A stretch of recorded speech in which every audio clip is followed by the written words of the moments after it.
Bonjour à tous, c'est WinDevNurse. On est samedi, on se retrouve aujourd'hui encore une fois pour un nouveau vidéo tutoriel sur WinDev, WebDev et WinDev Mobile. Alors cette séance, enfin ce cours aujourd'hui, eh bien on va continuer de parler du champ carte de WinDev. Alors bien sûr c'est applicable pour WebDev et WinDev Mobile.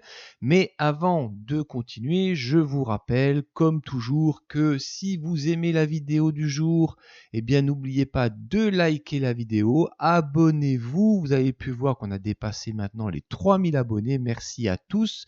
Il y a toujours à votre disposition les cagnottes Litchi et le compte PayPal si vous souhaitez faire un don à la chaîne.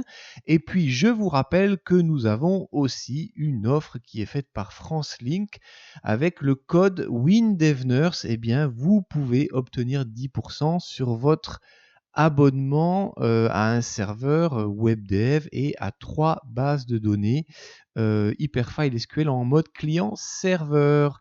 Voilà, il y a aussi la possibilité d'avoir gratuitement, j'ai vu, eh bien une connexion SSL pour pouvoir sécuriser votre site internet.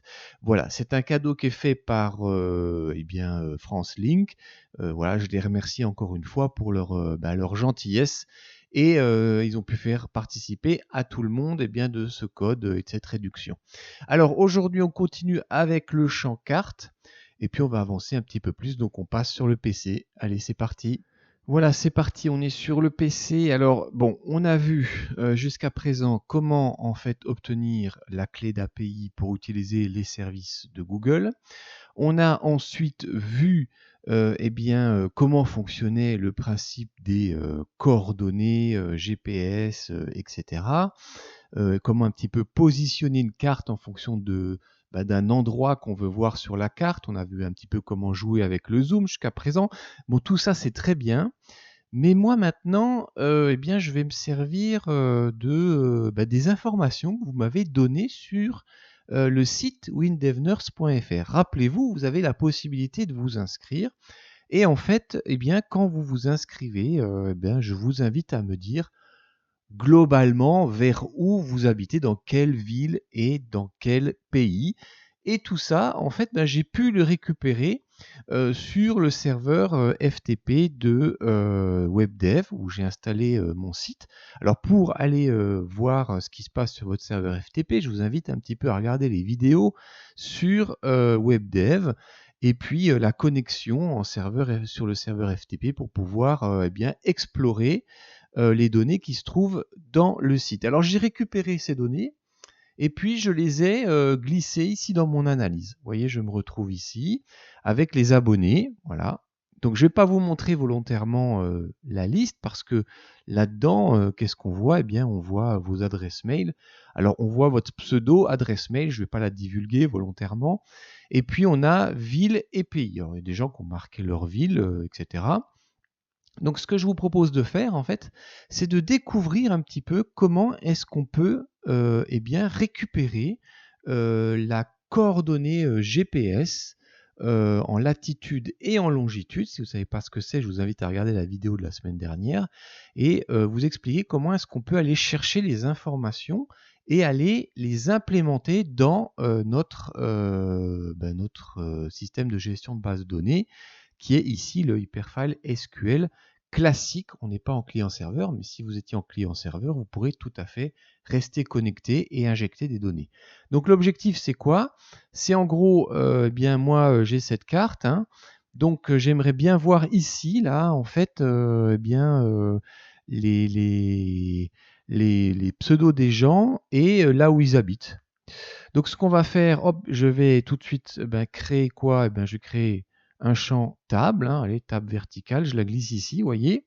Et puis là, on me demande qu'est-ce que je veux voir ? Je veux voir les données d'un fichier, donc c'est très bien, c'est parti. On est chez les abonnés. Donc je voudrais voir l'identifiant, le pseudo, ouais. Le mail, je m'en fiche, pour des raisons de protection des données, vous n'allez pas les voir. Et puis ville et pays. Donc ça, c'est bien, mais à côté de ça, moi, j'aimerais bien pouvoir voir apparaître, lancer une requête pour chaque personne et puis retrouver les coordonnées de latitude et de longitude. Alors hop, là, j'ai pas bien finalisé mon type de champ parce qu'il y a une petite chose à faire ici, c'est que je vais modifier eh bien, les rubriques et je vais rajouter une rubrique latitude. Parfait. Alors, je l'avais déjà créée avant, donc je vais la restaurer, voilà. Et longitude. Alors, je vous rappelle une chose petite très importante. Alors, c'est ça. Par contre, ce que j'aime bien avec WinDev, c'est que vous voyez, j'ai créé pour faire les tests eh bien, les rubriques, je les ai supprimées. Et là, il a gardé ça en mémoire et il me propose de les restaurer. Je trouve ça, c'est un gain de temps terrible. Qu'est-ce qui est très important en fait là dans ce, bien dans ce type de rubrique, c'est de bien garder la notion qu'on a ici des valeurs numériques. C'est pas des valeurs de type chaîne, hein, par exemple. Hein. Là, il faut, ou de type texte, pardon, mais je veux dire, il faut que ça soit vraiment du numérique pour la latitude et la longitude. Ça avait été dit la semaine dernière. Voilà, moi je mets à jour, hop, je mets ma petite génération ici, voilà. Je génère mon analyse, c'est parti, paf, paf, paf. Voilà, je valide tout ça. C'est parti. Mon analyse est à jour. Tout va bien. Allez, c'est parti. Maintenant, je crée mon champ table. Tac, table. Voilà, je le mets ici, table verticale. Je le glisse ici. C'est parti. Je vais dans afficher les données. Donc là, les données, hop. Je vais identifier en pseudo, pas le mail, la ville, le pays, latitude, longitude. Ok, c'est bon. Bon, l'ordre de tri, on s'en fiche un petit peu. Est-ce que la table est en affichage? Oui. Allez, je la veux en verticale. Ça s'appelle table abonnée. Bon, je n'ai même pas besoin de lui mettre un libellé, ça ne m'intéresse pas. Voilà. Alors, qu'est-ce qu'on voit ici? Hop là, alors l'identifiant de l'abonné, son pseudo, la ville, le pays, latitude, longitude. Voilà, c'est parti. Un petit test, tiens, pour voir ce que ça donne. On est parti. Ouais, super. Alors, on voit plein de gens. Hein. Calou qui est. Ah tiens, alors Calou, il n'a pas mis de ville. Il a mis Aquitaine. Aquitaine, c'est une région de France. Donc, on va voir comment va réagir Google. On a Nicolas qui a mis, lui, un code postal à la place de la ville. Bon, on va voir si ça fonctionne aussi. Et puis, on a JP qui est de Montarnot. On a des gens de Tunis. On a des gens de l'île de la Réunion. C'est Wilfried. Wilfried, d'ailleurs, qui fait des vidéos. Hein. Vous pouvez taper son nom sur YouTube. Il fait quelques petites vidéos comme ça sur WinDev. Et il a fait un bon cours sur la PO. Je vous invite à aller voir. Ensuite, on a Manu, etc. Enfin bref, voilà, tous ces gens-là. Mais vous voyez ici que quand on regarde, voilà, latitude, longitude, 0, voilà. Bon, alors, bien sûr, j'ai créé un petit bouton ici, tac, récupérer les coordonnées des abonnés. Alors, qu'est-ce qu'on va mettre comme code derrière tout ça? Allez, on rentre dans le code, clique sur bouton récupérer les coordonnées. Très bien, c'est parti. Alors, qu'est-ce qu'on veut récupérer? Alors, je vais marquer ici, on récupère quoi? On récupère quoi? Ben, on récupère des coordonnées GPS. Coordonnées GPS. Alors, on a déjà vu ça. C'est la variable qu'on appelle Google coordonnées. Hop, je vais là, ici, je vous montre Google coordonnées, voilà. En anglais, on l'a déjà vu, hein, Google coordonnées, hein, ça vous renvoie, eh bien, quoi, ici, hein, c'est marqué une position, latitude et longitude. Voilà, ça existe depuis la version 14, ça fonctionne sur WebDev, WinDev et WinDev Mobile si vous voulez créer des applications mobiles. On fera peut-être une application mobile avec de la géolocalisation, ça pourrait être intéressant.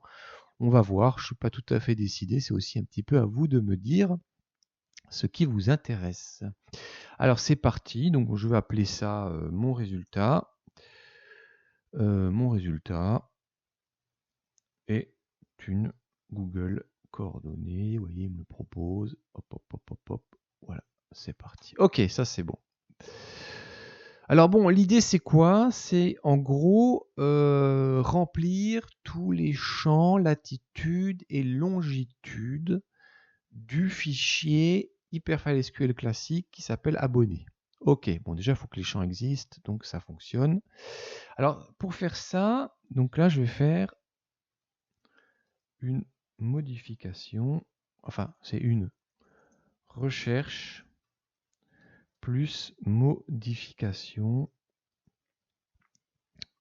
pour toutes les entrées du fichier. Bon, ça on l'a déjà vu. Vous savez comment on fait ça? On l'a déjà vu. Hein. C'est pas bête. Chaque fois, c'est toujours à peu près le même code. Hein. C'est pas fou. Hein. C'est la fonction pour tout. Pour tout quoi? Pour tout abonné. Voilà, il me le propose. Je fais entrer, vous voyez, et pour tout abonné, on va jouer quelque chose. Alors, eh bien, pour tout abonné, en gros, j'envoie une requête via les API, la clé API de Google, et puis je lui dis voilà la ville, voilà le pays, renvoie-moi les coordonnées GPS. Je vous rappelle que ces services sont payants. Hein. On a vu la tarification de Google dans les vidéos précédentes. Donc là, en fait, à chaque fois que j'envoie une requête, c'est une requête. Hein. Donc c'était, je crois, 7 $ pour 1000 requêtes. Bon, là, il n'y a pas beaucoup de gens qui se sont inscrits, mais c'est à prendre en compte. C'est un service payant. Alors, je dis que mon résultat, hein, oui, mon résultat, c'est ce que j'attends, une Google coordonnée. Eh bien, je vais appeler une fonction qui s'appelle Google, toute simple, adresse vers coordonnées. Hein. C'est pas bête, hein. C'est fantastique avec le W langage, hein. On est en français, vous voyez. Je veux une adresse qui se transforme en coordonnées. Alors j'aurais pu mettre un rue des Fleurs à tel endroit, non. Je précise seulement la ville et le pays. J'aurais pu aussi préciser le pays, mais bien sûr c'est moins précis hein, dans tous les cas. Alors ma clé Google, alors vous voyez qu'ici on vous la demande. Donc moi j'avais créé une petite variable pour ne pas que vous puissiez voir ma clé Google. Je l'avais créée à l'initialisation du projet. La variable s'appelait ma clé Google, c'est la clé que j'utilise. Ensuite, j'ai encore Google qui se lance. Chaque fois que je parle d'elle, elle me fait des petites histoires. Il faut vraiment que je pense à couper mon téléphone. Alors, qu'est-ce que je veux voir en localisation? Alors déjà, qu'est-ce qu'on envoie par exemple en localisation? En localisation, par exemple, on peut envoyer des choses comme, par exemple, Paris. Ça, je peux faire Paris, France. Si j'envoie ça comme ça, en fait, il va reconnaître que c'est Paris-France. Si j'envoie, par exemple, 1 rue des Fleurs, Paris, France, alors ça va être envoyé comme ça en fait à Google et en fait eux ils vont automatiquement reconnaître que c'est la rue des Fleurs à Paris France. L'algorithme est très très très bien construit. Donc ce que je vais envoyer, moi je vais envoyer des valeurs qui sont déjà présentes dans mon champ table. Dans mon champ table j'ai la ville et le pays. Bon, pour être plus précis, mais bon, c'est l'information que j'ai. Alors l'information de la ville, je vais la trouver où? Je vais la trouver dans la table abonnés. Point, eh bien, hop, hop là, qu'est-ce qu'il m'a fait là? Hop là, ça va pas. Non, c'est pas ça du tout. Alors, on mettra le fin après. Donc là, ici, la ville. Oui, ça c'est bien. Et puis, je vais concaténer les informations. Je vais mettre un petit espace. Et puis, je vais rajouter abonné.pays. Voilà, je ferme ma parenthèse. Ici, je rajoute un fin. Voilà. Donc ça, c'est à chaque fois que j'envoie une requête. Chaque ligne de mon fichier de données, j'envoie la requête et il envoie les bonnes informations. Donc moi, j'attends un résultat qui s'appelle mon résultat. Eh bien, ce que je vais dire maintenant, je vais dire que dans chaque ligne où j'ai envoyé l'information, donc abonné.latitude, ça c'est la valeur que je veux remplir, eh bien ça sera le résultat, mon résultat point latitude, c'est logique, et abonné point longitude, ça sera mon résultat point longitude. Voilà, c'est pas foufou hein, comme code. Et bien sûr, si vous faites ça, il ne va rien se passer parce qu'on lit une ligne, on envoie les informations, on récupère un résultat, on a une latitude, une longitude. Qu'est-ce qu'il faut faire dans les stades d'après? Il faut faire la modification de données. Rappelez-vous, pour le moment, c'est égal à 0. Alors c'est parti et je fais un h modifie pour le fichier abonné. Puis ça, on va faire ça pour toutes les lignes. Et quand on aura fini, qu'est-ce qu'on va faire, les amis? Qu'est-ce qu'on doit faire quand on a un champ table pour qu'il se mette à jour? Eh bien, on fait un table affiche, tout simplement. Table affiche, table abonné. Voilà. Et là, on devrait obtenir les résultats. Alors, je vous propose maintenant de tester le code ensemble, voir si ça marche. Allons-y. Je lance mon module. Voilà. Alors, c'est parti, on y va. Allez, je clique sur récupérer les coordonnées GPS des abonnés. Ah, il s'est passé quelque chose, regardez. Je regarde ça, regardez ça. Tout s'est rempli. Tout s'est rempli, mais il y a un petit problème. Est-ce qu'il n'y a pas quelque chose qui vous choque en fait dans ce code? Il y a un petit problème parce que regardez, rappelez-vous, les coordonnées GPS, c'est un petit peu plus long que 2 chiffres après la virgule. Alors on va faire un petit saut dans le fichier de données. Alors, bien sûr, je vais vous masquer les adresses mail des gens, mais on va regarder ce qui se passe dans le fichier de données. Voilà, à présent, on est dans le fichier de données. Je vous l'ai ouvert, je vous ai masqué, bien sûr, les adresses mail. Vous voyez par contre que là, latitude et longitude, il n'y a pas de problème. Regardez, si on regarde bien, là, on est bien ici, on a les bons résultats. On a eu des bons retours. Par contre, ce qu'on voit dans le champ table, c'est pas juste. Alors bon, on va voir ça ensemble et on va retourner sur notre logiciel. Alors, retour au logiciel à présent, qu'est-ce qui se passe en fait? Regardez ce qui se passe, je vais vous montrer, c'est tout bête. C'est-à-dire que les valeurs sont là, mais regardez par contre. Ici, vous avez une valeur numérique et vous avez un masque de saisie. Vous voyez? Regardez. Le masque de saisie ici, il a 2 chiffres après la virgule. Alors, moi, ce que je vais faire, je vais dire, je veux pas 2 chiffres après la virgule. J'en veux 5. Parce que généralement, quand on regardait les coordonnées Google, on avait 5 chiffres. Après la virgule, j'en mets 5. Je fais un valider. Voilà. Regardez, d'ailleurs, il a modifié. Et maintenant, ici, je vais aller dans la description de la colonne. Je vais faire la même chose. Hop, je vais en mettre 5. Valider. Voilà. Et maintenant, si je regarde mes coordonnées Google, coordonnées GPS, voilà, regardez ce qui se passe. Maintenant, on a les bonnes valeurs. Donc, tout va bien. Voilà, on a récupéré les bonnes coordonnées GPS pour tout le monde. Alors maintenant, dernier petit point, ça serait bien de pouvoir récupérer les coordonnées GPS sur la carte, vous voyez, ici, là. Imaginons, je suis là avec ma souris, j'aimerais bien récupérer cette coordonnée GPS, le point de ma souris. Bon, là, je vais vous montrer un petit peu le truc pour vous expliquer comment ça fonctionne, si vous avez un intérêt à faire ça, parce que cette semaine, on voit comment récupérer les coordonnées GPS, mais la semaine prochaine, on va voir comment installer des marqueurs sur notre carte. Vous savez, les petits marqueurs Google quand on fait une recherche, ça, c'est ce qu'on va voir la semaine prochaine. Alors, comment est-ce qu'on récupère maintenant la coordonnée GPS là, quand je déplace ma souris? Bon, ce que j'ai fait, déjà, il faut s'imaginer que la souris va se déplacer sur la carte. Donc, nous, il faut qu'on fasse une action à un moment. Donc, moi, j'ai choisi de faire l'action double-clic. Hop, je vais dans Code, vous voyez, ici, double-clic. Alors, initialement, cette action, elle n'est pas présente sur sur votre code en W langage, mais vous avez ici la possibilité d'ajouter d'autres événements à carte test, voyez. Et vous cliquez sur ce que vous voulez, voyez. Hop, hop, double clic droit, double clic gauche.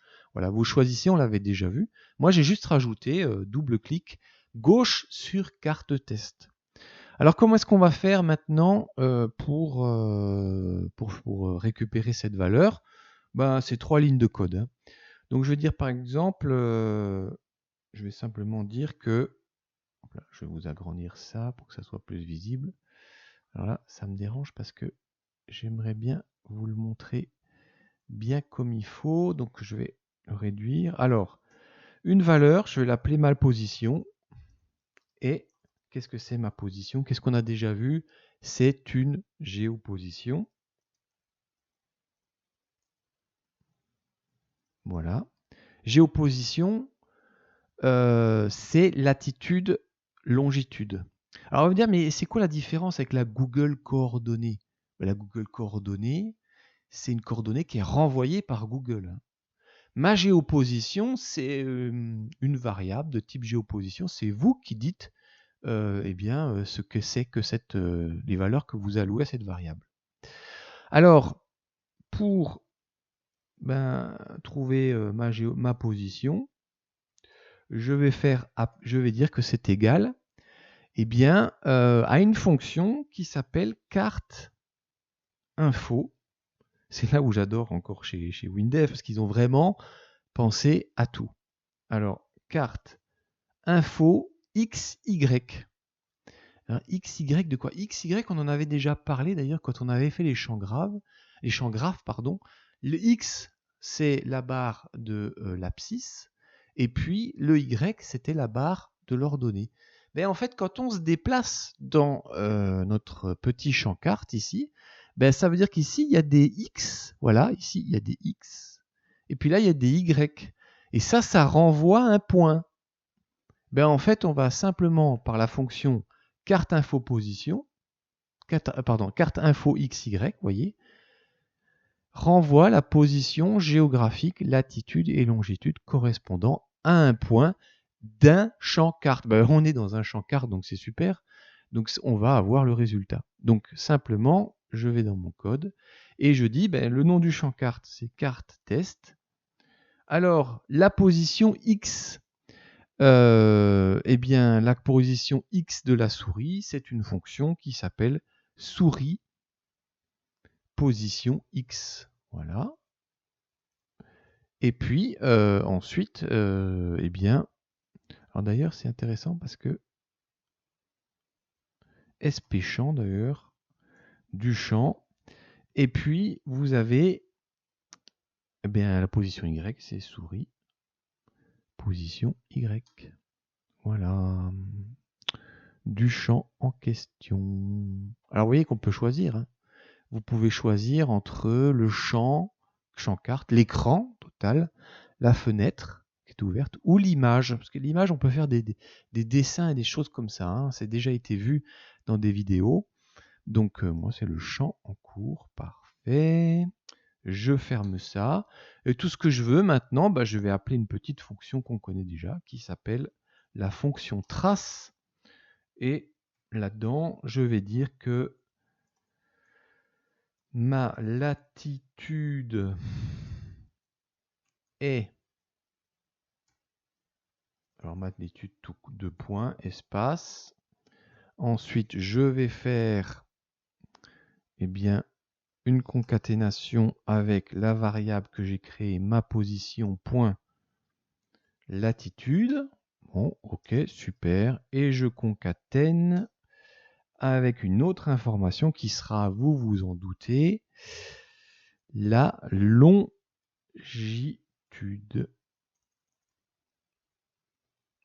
Voilà, 2 points. Et bien sûr, je rajoute ma position point longitude. On teste le code. C'est parti, on y va. Let's go.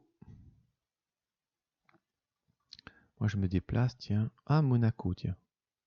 Joli Monaco, d'ailleurs, du soleil là-bas. Nice, Nice, Nice, Monaco, Monaco, Monaco, Monaco, c'est là, c'est là. Petite principauté, je me positionne ici, je fais un... Alors, je vais peut-être me mettre ici. Je fais un double clic et regardez, on obtient la latitude et la longitude, en fait, du point en question. D'ailleurs, en fait, vous voyez que c'est super précis, parce qu'on a largement dépassé les 5 chiffres après la virgule. Voilà, c'était la vidéo du jour sur comment un petit peu chercher des coordonnées GPS via l'API de Google et puis l'implémenter dans notre champ carte, enfin dans notre fichier de données par contre. Et bien sûr, la semaine prochaine, on va voir un petit peu comment positionner tous les abonnés pas de la chaîne, mais du site Windevners, tous les gens qui se sont inscrits. Eh bien, on va en profiter pour vous localiser, de manière générale, bien sûr. Mais vous voyez quand même que le système fonctionne. Alors bien sûr, plus vous êtes précis dans l'adresse et plus vous avez la possibilité de bien localiser les endroits. Alors ça peut servir pour, par exemple, des points d'intérêt, des magasins, des choses comme ça. Et vous voyez que c'est très, très, très puissant. Voilà, je vous dis à samedi prochain. D'ici là, portez-vous bien et surtout codez bien avec le W langage. Allez, bye bye.